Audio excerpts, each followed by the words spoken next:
So in this case, first you open the MATLAB, and once you open the MATLAB, right, what you do is you have this Simulink button over here in MATLAB. You can click this button.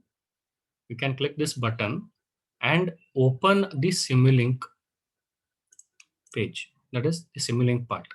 So this window will be popping up. This window will be popping up. Or else, what you can do is you can type in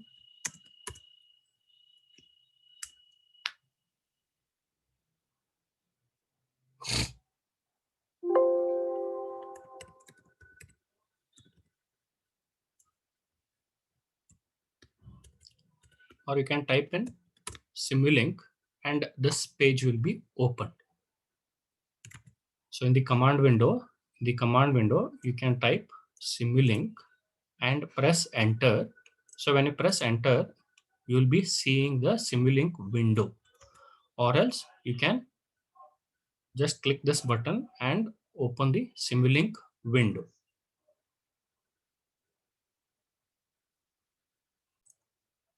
So you will be seeing this Simulink window over here. So in this one, what you can do is you can click on blank library. Sorry, a blank model. You can click on blank model.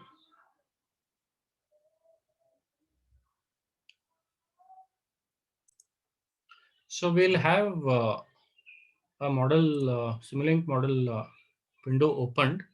So when we take a blank model, so these are the tabs which are available on this. In this, we'll be utilizing few of them. So here we can see a few of the options over here. So here, this is a blank model in which nothing is present since you haven't added anything over here.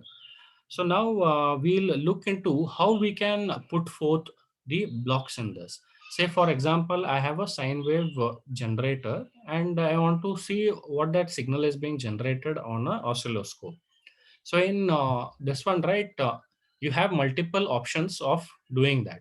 So before going into that, you can observe that there are some four small boxes which are present over here. So this is nothing but the library browser. So it is the library functions which are available over there. So if you click on this, you will be displayed with all the library facilities which are present in Simulink. So here you have Simulink. Under this, all these things are available. That is commonly used blocks, then continuous blocks, then dashboard blocks. So this is again related to your automotive. If you want to do some automotive related projects, you can do it easily in Simulink. So you have discontinuities, then discrete functions. So you can see all these things. Then you have sources. So in which you have clock constant, then you have ramp signal generator. Here you have a sine wave, then signal generator. So all these things you have. Then you have sinks, which will have display. Then you have scope. So these are few things what you will be utilizing. Okay, then you have say math functions which are available. Then another this thing is logical operators what you'll be utilizing. So these are few things which will be helpful. Okay, so how do I so once I come to this Simulink library, right, this window, so you can see that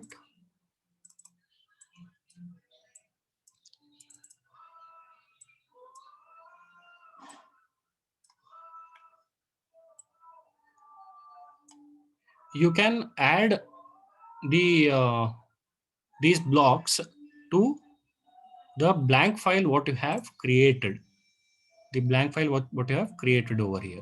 Say for example, I was saying that I want to go ahead with the sine representation. So sine is a signal which is generated. So you should know where it is. So this you will come to know as and when you use the Simulink frequently. So under sources you have Simulink. Sorry, under sources you have all these options. So you can see that you have a sine wave block over here. So how do I add this block to this one? So what you have to do is you have to take this sine, drag and drop it.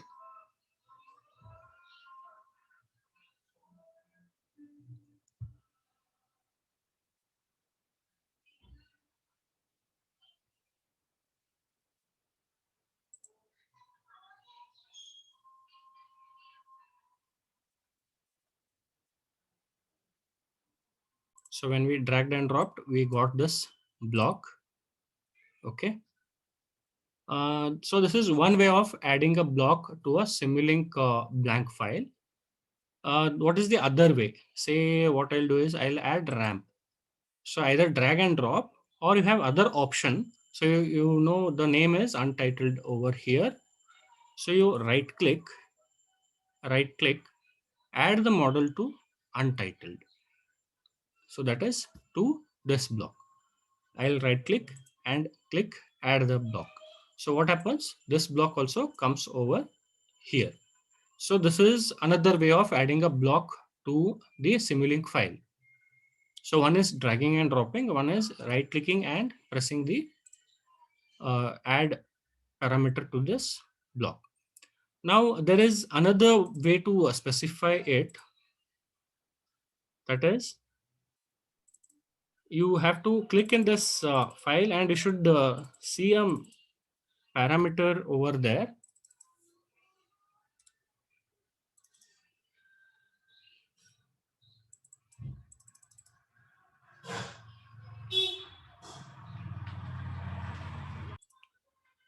So when I click over here, I'll be getting a option over here. So there you should know the name of the block. Say it is step. So that is Simulink under sources. You have step. When you click it, you'll be getting this one. Suppose I want to add. You click and you type the. You click it. You start typing. Say sign. So when I click and type, I'll be getting sign. But you should be careful. Means from which parameter you are choosing. So here it is sine wave. So when you click sine, you have all these options which are available. So in our case, it was in Simulink sources. So I have to choose this one. So these are the three different ways in which you can add the blocks to a Simulink file.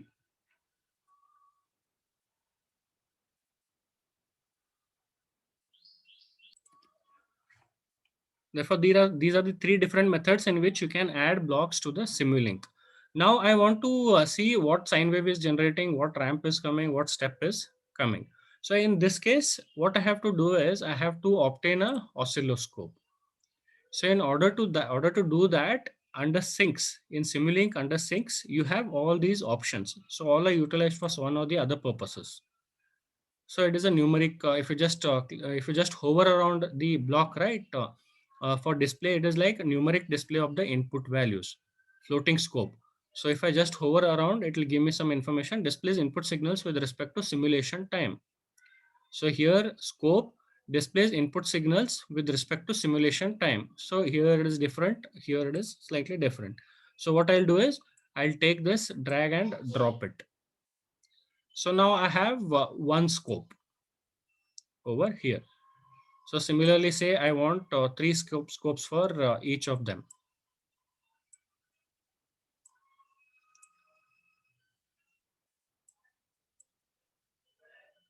So now what I got three scopes for each of them.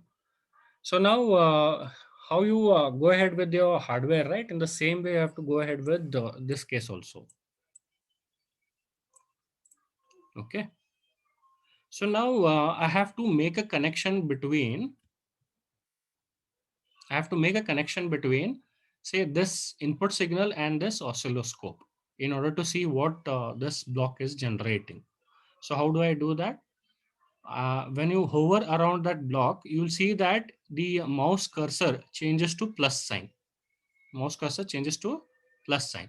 So when it changes to plus sign, left click and hold it. Left click and hold it.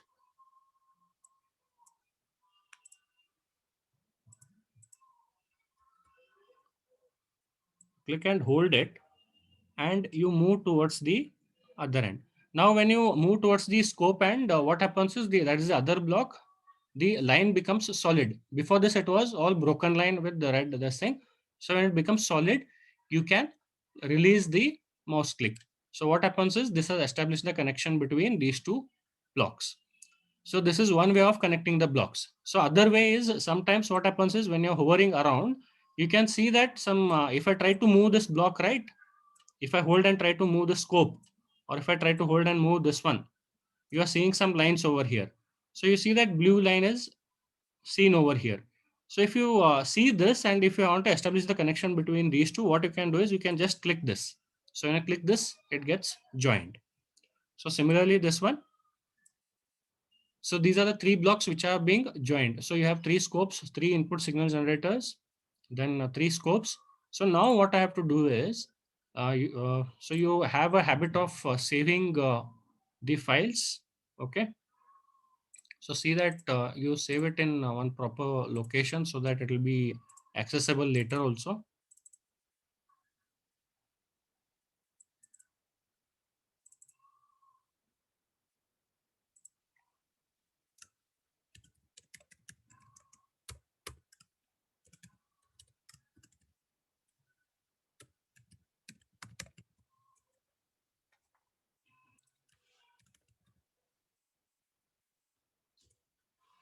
Okay, so it will be saved in .slx form, Simulink for file. So once it is saved, it will be done. So it has changed its name. So if I want to add any block, right, you can just right click and see here what has changed. Add block to model test. So you have changed the name, so that will be appearing over here. So now what I'll do is I'll try to run and see what are the results. So in order to run this, you have this play button over here. Just click that.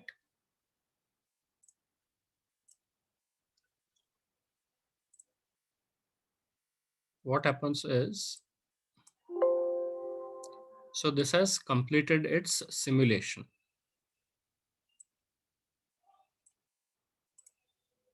This has completed its simulation. So once it completes its simulation, right?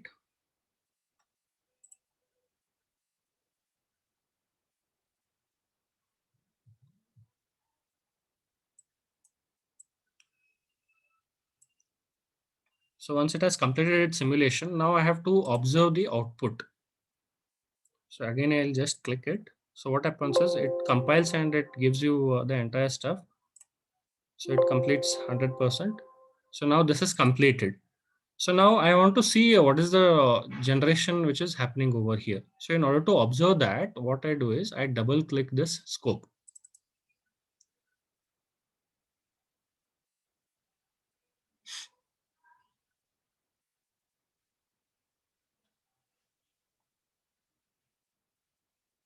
So when I double click this scope, what I'm getting a sine wave, which is present from this one. Say from the next one, I'm getting a ramp signal from 0 to say 10 value, what is given over there. Then here I'm getting a step response. I'm getting a step response. So now I have three scopes connected and each of them is giving one result over here. Okay. Now what I have to do is say I'll change some of the parameters and see what happens. Say I'll double click this sine wave. I'll double click this sine wave block. So here you can see that similar, don't change any parameters over here. You can change only amplitude, then the frequency you try to change and see what results you are getting. Okay. So I'll just double click this. So here what it is telling, amplitude is 1. So it is +1 on positive side and -1 on the negative side. So I'll just try to see if I press it as 2 and say okay. So now nothing has changed. So in order to see that changes in the scope, you have to run this. So what has happened? You can see that it is +2 and -2 over here now. So what else I can change? Say it is in radians per second. So I'll make it 2. So I'm increasing the frequency. So from 0 to 10, this is the frequency which was there. That is 1 radian per second. So I have changed it. I have to run it. So when I run it, you can see that the frequency has altered. Say I want to make it as 2.5. So instead of running here also, once you do the changes, you can run it here also. So you can see that it changes. Now you might see that some peak this thing is there because what is happening is you are taking it from the system. So data will be stored in terms of zeros and ones. So when you're representing, again you have to recollect those samples and then try to represent it. That's why spikes kind of things are coming over there. So here for ramp, slope was 1, start time was 0, initial time was this thing. Say start time I'll change. I'll make it 1. So I'll run it. I'll try to check. So here what has happened, start time at 1 it has started, and from there the ramp signal is there. So you have shifted that signal. So similarly, if I check for this one, so step is 1, final value is 1, sample time is this one.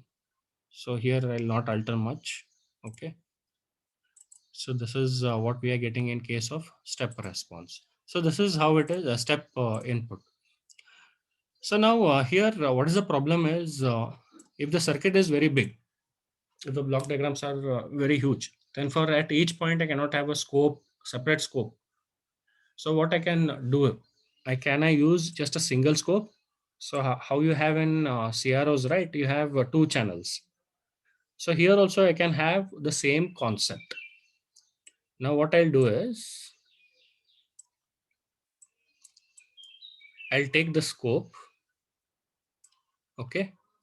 Now what I want is I'll just click on the scope. I'll click on the scope. Here you can see this configuration button. This configuration button. Just click on this. You click on this.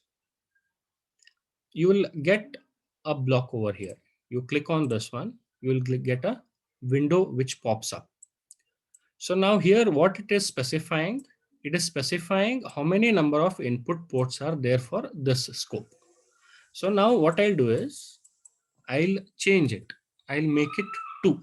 I'll apply. So see what changes happen. So you can see that another one port is created over here. So I'll make it 3. I'll apply. So what has happened? So 3 ports are available. So 3 ports are available. Now how do I make connection to this? What I do is, so here I want to make connection to this ramp signal. So here it is already connected to this scope. Let it be like this. So when you hover around, you will get the plus sign at this port. You click and drag it to this point. So when you drag it up to this point, what happens is the arrow becomes a continuous line. Otherwise, it is a broken line in red color. It becomes a continuous line in dark color. So now I release it. So now what has happened? You have established a connection from this point to this point. So similarly, if I want connection for the others, I can take it around like this. Now, if I want to move this down, you just click and just move this down. So this is one way how you are connecting, making the connection to the scope. Now, what I'll do is I'll run it. So when I run it, what is happening? All are coming in one window itself. So one is sine, one is step, one is a ramp. All are coming in one window.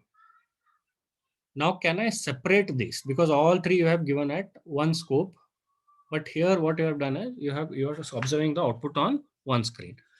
So this becomes difficult to make some critical observations. When the complexity increases, it becomes difficult to identify which signal is where what is happening.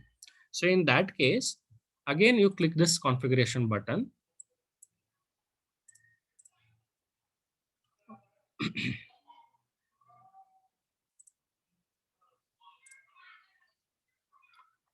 Again, you click this configuration button. Now here you can see that there is a layout option provided. So I'll click this layout. So what happens is this gives you another small pop-up window. Now here you can see that when you're hovering around, the blocks get filled up. So what you do is three blocks are there. So three this thing is there input. So what I'll do is I'll click on this. So now you can see that when I change the layout, right, what is happening? You're observing the output on different screens. You're observing it on different screens. So on the first one you have the sign, next one you have the ramp, and last one you have the step. So this is how it goes around. So here if you want to check out here, there are few more options. Show the time axis as the time label. So you apply, it will display it in that form. So display, show the legend. So when you click on show the legend, it should actually display what signal is being applied. If you want to provide Y label, say it is amplitude, you apply. Okay. Okay. Active display. So you can provide information to each of them. Okay. So this is how you can go ahead. And in this one, you want to show the legend. So it will be easy for you to read around as to what is connected where. So if I want to give it to the second one, so Y label, you give it as amplitude. So when you apply, it changes, and you show the signal, legend. So it will give you the information. So this is related to the sign, this is related to the ramp, this is related to the step. So this is how it will be displayed. So this is with respect to Simulink, how you put the blocks in the Simulink blank file, how you make the connections, how you utilize the scope for observing what information is there. So and how you run this entire stuff. Okay. So these are few things, and when you double click on the blocks, you'll be getting some properties over here. You can alter it, but see that what you're altering should not hamper any of the execution. So if I make this, it will give you an error that this is not possible, or some error it will be specifying over there. Okay. So these are the things which you will be able to do using a Simulink. Okay. In Simulink, this is all what you can achieve.